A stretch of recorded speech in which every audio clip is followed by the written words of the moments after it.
Thank you, Mr. Speaker. Ladies and gentlemen of this body, I promise this is my last one today. House Bill 664. Mr. Speaker, would you ask the clerk to report House Committee Sub 1 on House Bill 664? Clerk, please report. House Committee Substitute 1 to House Bill 664. Gentleman from McGoffin. Move adoption. Motion is for the adoption of House Committee Substitute 1. Is there any discussion of the committee substitute?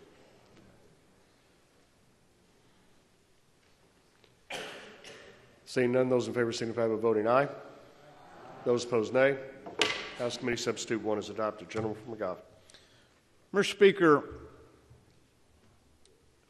few years ago, a young man from McGoffin County by the name of Jared Lee Helton grew up with my younger daughter, was working in a work zone when he was hit and killed and lost his life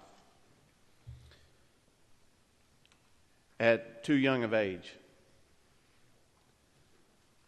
And since that time, I've set out, after speaking with his parents, to find a way that we can improve the safety in our work zones so that another family doesn't have to experience what Jared's family went through. With that, I reached out to the Transportation Cabinet and I said, what can we do? How can we make our work zone safety? Are you all working on anything?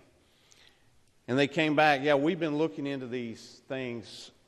Technically, they're called automated speed enforcement devices, commonly referred to as speed cameras, where they take a photograph, mail a citation.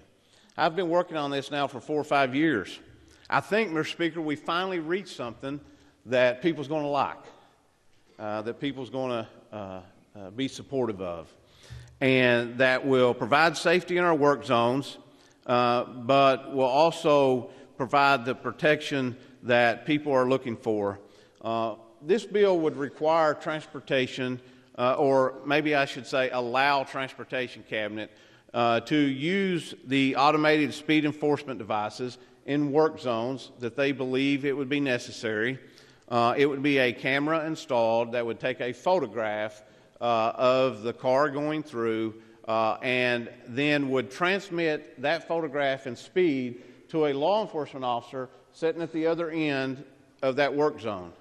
That officer then would make a traffic stop, and if they chose to, would issue a traffic citation just like they would on any other speeding violation in the Commonwealth. No data is collected from this. It's sent directly to the officer. There has to be an officer present. If there's not an officer working that day, then there's no citations issued. It requires signage that is lit, that has lighting to say that these automated enforcement devices are in use. That way that you know when you enter this work zone, they're there. It also requires that there be at least one person working in that work zone. So if you're traveling through there on the weekends and nobody's working, then it's not enforceable. They're not even taking photographs.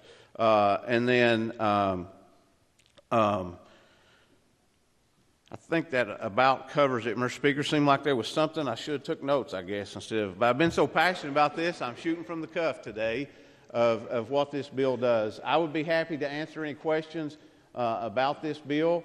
It's a good bill. It's going to save lives, and I hope you will join me, and I'll move passage. If there's no questions, Mr. Speaker, I'd move passage of House Bill 664 as amended by House Committee Sub 1.